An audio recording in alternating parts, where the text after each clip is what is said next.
In this example, I'm going to go over the recording of the adjustment entries necessary for a retail business. So it tells us that our company uses the perpetual inventory system and that the inventory account currently has $713,650, while their physical inventory account indicates that there's only $702,450 of its merchandise on hand. So companies that sell inventory are always going to see this shrinkage between what is stated in their inventory account and what they physically have in inventory. That can be due to miscounting, stealing, damage, any of those things can happen. So we're going to journalize our entries as they've indicated for us to do at the end of the company's fiscal year, which is on December 31st. So we need to record the fact that we have less inventory than we thought we had. So we do that by debiting our cost of goods sold account. And we're going to debit for the difference between the two.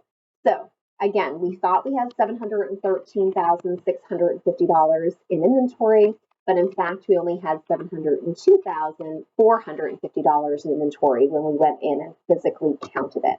So that means our inventory has come down by $11,200. So cost of goods sold, we know, is one of our new expense accounts.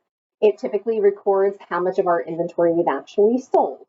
We didn't necessarily sell that additional $11,200, but it's basically missing. We can't account for it. We did have that inventory at one point and we no longer have it. So it is an expense to us as the business for having inventory that it is going to have some sort of shrinkage in terms of, again, theft or damage. And we have to lower our inventory account to bring it down to how much we actually have from our physical inventory account that we've completed.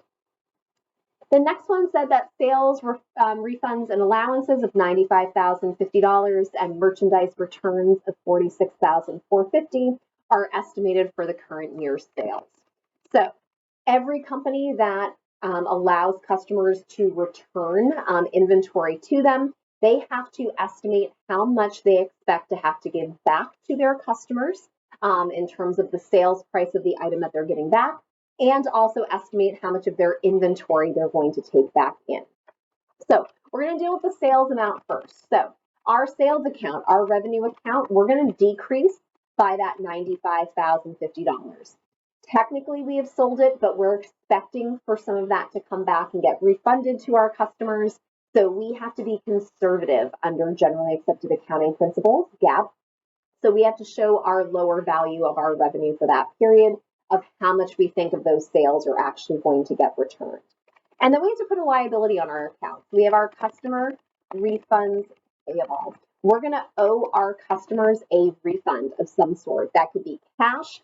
That could be a credit, meaning that we're going to credit their accounts receivable. They're not going to owe us as much money sometime in the future. Either way, we have to put that liability on our books to show what we're going to owe to others in the future.